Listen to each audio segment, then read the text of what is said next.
네, 안녕하세요. 코난쌤 TV 코난쌤입니다. 자, 오늘은 지구촌 갈등 해결을 위한 개인과 비정부 기구의 노력을 조사해 봅시다라는 내용을 함께 공부하도록 하겠습니다. 공부를 하기 전에 먼저 좋아요, 구독 누르고 교과서를 준비해 주시기 바랍니다. 지구촌 갈등을 해결하려면 국제기구와 국가뿐만 아니라 각 개인의 역할도 중요하다. 지구촌 갈등을 해결하고자 노력한 사람들의 이야기를 살펴보자 라고 되어 있는데요.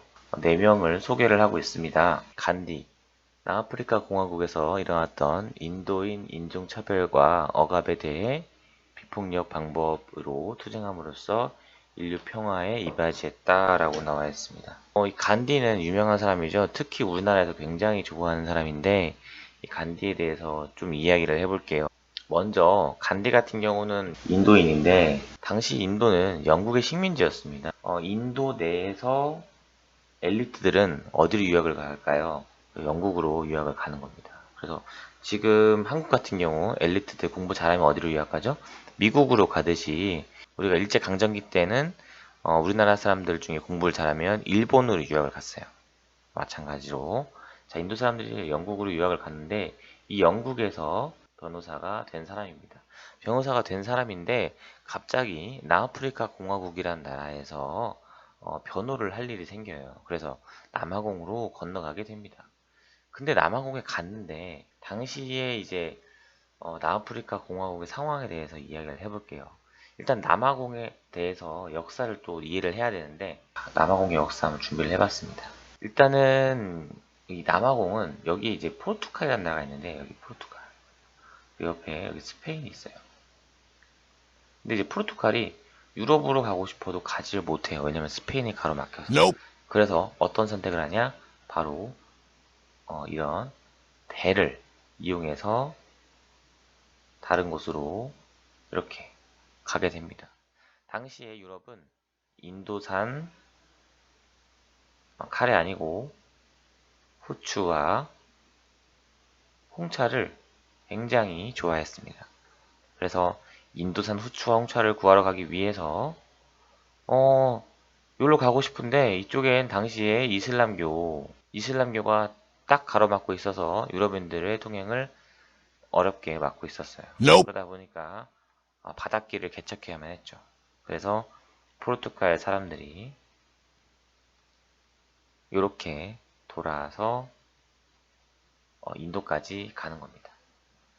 근데 이 희망봉을 한번 찍고 쉬고 나서 다시 인도로 가야만 했어요. 당시에 항해 기술이 그렇게 좋지 않기 때문에 한 번에 갈 수가 없었습니다. 그래서 여기 이 지점에서 딱 들렸다가 이제 인도로 가게 됐는데 이 지점을 발견하고 이름을 희망봉이라고 붙입니다. 왜 희망봉이냐면 인도로 갈 수 있는 희망이 생긴다. 이곳을 발견하면 인도로 갈 수 있는 희망이 생긴다. 그런 이유로 희망봉이라고 합니다. 그렇게 해서 이제 포르투갈 사람이 발견을 하고요. 이제 그 다음에 인도를 갔다가 다시 올 때도 이제 여기 건너가게 되는 거죠. 그러면서 어떤 인도 사람들이 이 남아공에 많이 살게 됩니다. 갔다가 이제 떨궈 놓고 다시 가는 거죠. 그러면서 당시에 이제 남아프리카 공화국, 그때 남아공이 아니었죠. 일단 이 케이프타운이라는 지점에 흑인, 백인, 인도인 순으로 사람들이 거주하게 됩니다. 그러다가 여기에 있는 유럽의 네덜란드 축구 잘하고 키 큰 사람들 많은데 네덜란드의 사람들이 종교적 자유를 위해서 남아공으로 이주하게 됩니다. 이 칼뱅 종교적인 자유를 찾아서 이주를 하게 됩니다.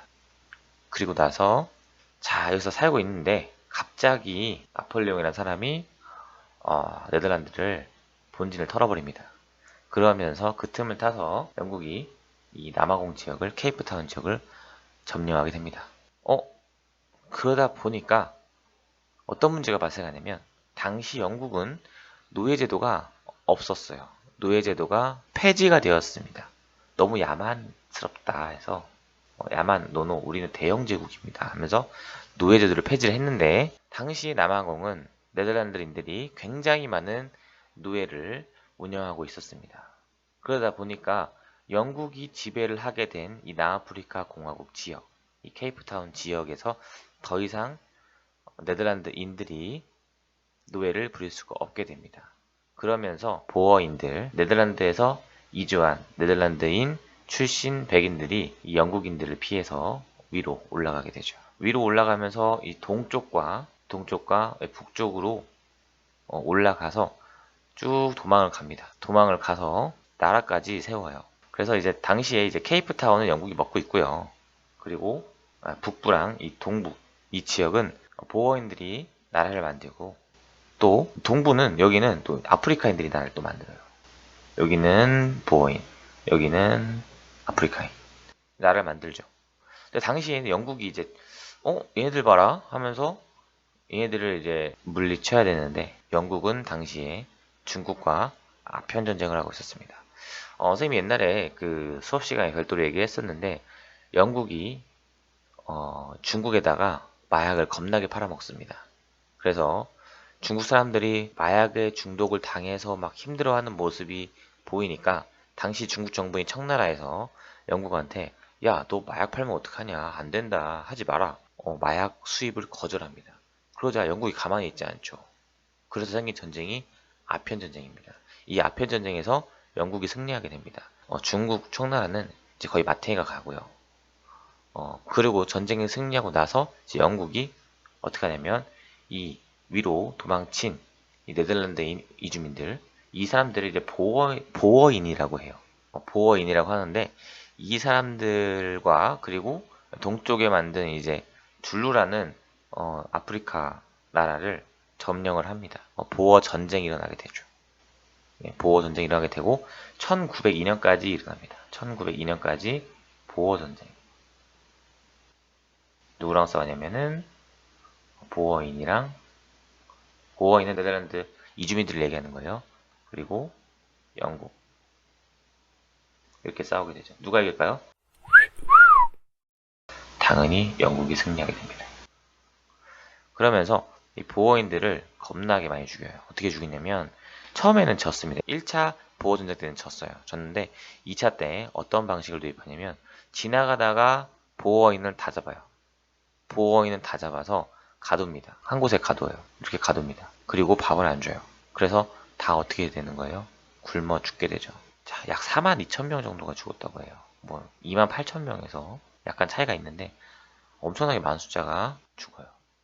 나중에 이걸 누가 보냐면 히틀러가 보죠. 히틀러가 이거 보고 이거를 유대인한테 적용해볼까 해서 그 유명한 홀로코스트, 유대인 대학살이 이루어집니다. 그 누가 먼저 했다? 영국이 먼저 했다. 자, 이렇게 해서 지금 보이는 족족 다 잡아들여서 굶겨 죽였고요. 이거를 당시에 셜록 홈즈 소설을 써서 유명한 아서 코난 도일이라는 사람이 있어요. 소설가 코난이 이 영국의 한 행태에 대해서 잘한 것이다 라고 망언을 퍼붓습니다. 남아프리카 공화국은 영국이 다 차지하게 되죠. 근데 이제 영국이 1차 세계대전, 2차 세계대전 이렇게 치르고 나면서 어떤 분위기에 휩쓸리냐면, 민족 자결주의라는 분위기에 휩쓸립니다. 당시에 영국은 식민지가 굉장히 많았어요. 왜냐면 엄청나게 오랫동안 식민지를 만들었기 때문에. 호주도 사실 영국의 식민지였습니다, 여러분. 홍콩도 아편전쟁에서 이어가지고 가져오게 되죠. 여기 많은 식민지들이 있는데 이 식민지를 전부 다 독립을 시켜줘야 되나 고민을 하게 됩니다. 그러면서 독립은 어렵고 너희들 영국 연방으로 넣어줄게. 영연방으로 넣어줄게. 너희들 세금만 잘 내. 이렇게 말장난을 합니다. 그러면서 이제 남아프리카 연맹이 탄생하게 되는 거죠. 당시에 이제 보어인이 세웠던 이 나라가 있었는데, 트란스발이랑 오렌지 공화국이라는 나라가 있었는데, 그 나라, 그리고 원래 이제 희망봉이 있던 케이프타운, 백인들이 많이 살던 케이프타운, 그리고 나타야란 지역까지 해서 네 군데의 이제 구역을 묶어서 남아프리카 연방을 만들게 됩니다. 1945년이죠. 니들끼리 살아봐. 대신에 영국 연방이기 때문에 세금은 내야 돼. 이렇게 하게 되죠. 그리고 나서 1948년에 남아공에 선거를 치러서 남아공의 국민당이 당선이 됩니다. 그런데 이 국민당은 남아공 사람들은 백인과 흑인, 또 인도인, 혼혈인, 아시아인 이렇게 다양한 인종들이 살기 때문에 너무 복잡하니까 너희들끼리 분리해서 살아야 된다. 반드시 구분을 해야 된다. 이런 정책을 가지고 나옵니다. 아파르트 헤이트라는 정책을 앞세운 남아공 국민당이 당선이 됩니다. 근데 문제가 발생하죠. 남아공 전체 인구의 80%가 흑인이에요. 그런데 그러면 남아공 전체가 다 흑인이 차지하고 나머지 20%를 백인이랑 인도인 차지해야 되는데 그렇지가 않죠. 남아공 전체 인구의 80%가 흑인인데 땅 면적은 13%. 그것도 황무지, 물이 나오지 않는 아주 쓰레기 땅을 줍니다. 그러면서 흑인들한테 너희들 여기서 모여서 살고 알아서 살아. 이렇게 하게 되죠. 그러자 흑인들이 돈이 없으니까 어떻게 해요? 남아공으로 케이프타운으로 다시 일을 하러 오게 됩니다. 그러자 이제 남아공 정부에서 이러는 거죠. 야, 너희들은 이제 우리나라 사람 아니야. 너희들은 이주민들이야. 원주민들이야. 다른 나라 사람이야. 이렇게 하면서 쫓아냅니다. 그리고 이 남아공 내에서 이제 흑인들 수표권을 없애버리죠. 한마디로 이 아파르트 헤이트란 정책은 순전히 백인들을 위한 정책이었어요. 그런데 이때 누가 나오게 되는 거야, 이때? 이쯤에 이렇게 이제 남아공이 뭐지? 말도 안 되는 정책을 펴고 있는 상황에서 간디가 남아공에 가게 되는 거죠. 간디가 남아공에 가서 딱 보는데 인도 사람을 흑인보다 더 차별하는 거예요. 내가 영국에서 변호사였고, 내가 이렇게 잘 나가고, 공부도 많이 했고, 학식이 있는 그런 사람인데 남아공에 가니까 인도 사람이 흑인보다 더 차별받는 거예요. 가만히 있을 수가 없죠. 그래서 아주 킹받습니다. 인도인들의 차별을 막아야겠다고 생각을 합니다. 간디가 남아프리카 공화국에서 일어났던 인도인 인종차별을 겪고 그거에 대해서 비폭력적인 방법으로 투쟁을 하기 시작하죠. 뭘 하면서 투쟁을 해요? 물레방아를 돌리면서. 이 물레방아가 뭘 상징할까요? 이 물레방아는 인도의 가내수공업, 어떤 가내수공업이냐면 인도는 목화가 굉장히 많이 납니다. 목화. 솜이 굉장히 많이 나는데 이 솜을 하나하나 한 땀 한 땀 뭘로 만드는 거예요? 이 솜을 한 땀 한 땀 옷으로 만드는 거죠. 이러한 기술을 방직 기술이라고 합니다.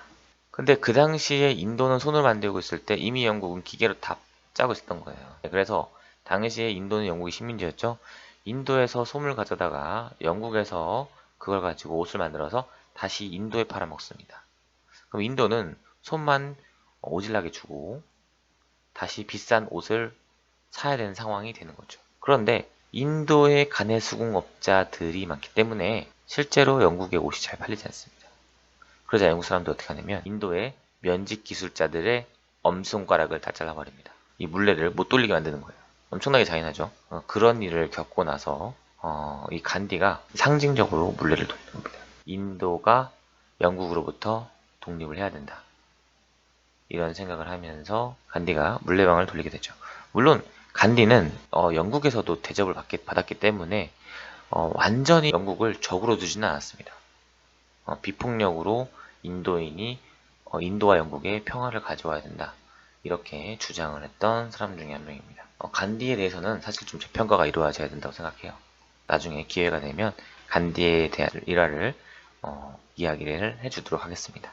자, 그 옆에 이태석 신부가 있는데 요거는 이제 자료 영상을 하면 좋을 것 같아요. 남수단에서 헌신적인 봉사를 하다 48이라는 젊은 나이에 세상을 떠난 을 찾은 이태석 신부는 선교 활동에 앞서 오랜 내전에 지친 아이들의 장래를 걱정했습니다.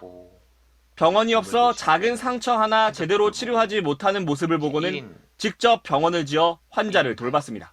혼자서 모든 걸 다 하는. 의대를 졸업한 이 신부이기에 가능한 일이었습니다. 이런 이 신부를 따라 병원에 자주 찾아온 소년들이 있었습니다. At night, he doesn't sleep. He's always walking in the 이태석 신부님이 가르친 제자가 노력하고 싶고 좀 좋은 의사가 될 수 있도록 좀 열심히 하고 있습니다. MBC 뉴스 곽승규입니다. 조디 윌리엄스 지뢰금지 국제운동단체 설립에 참여했다는데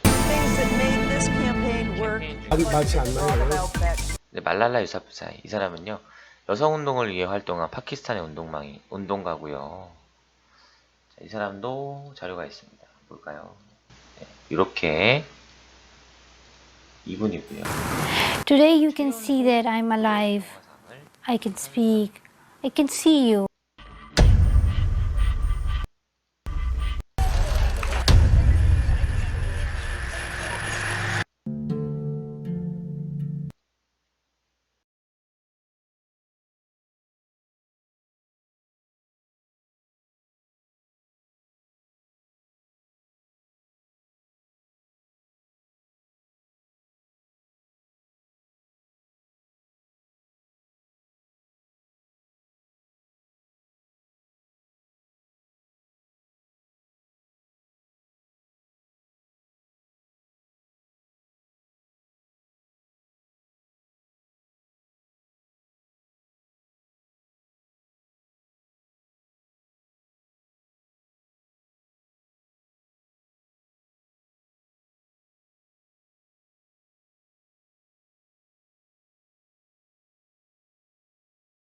운동을 해서 노벨 평화상을 얻게 됩니다.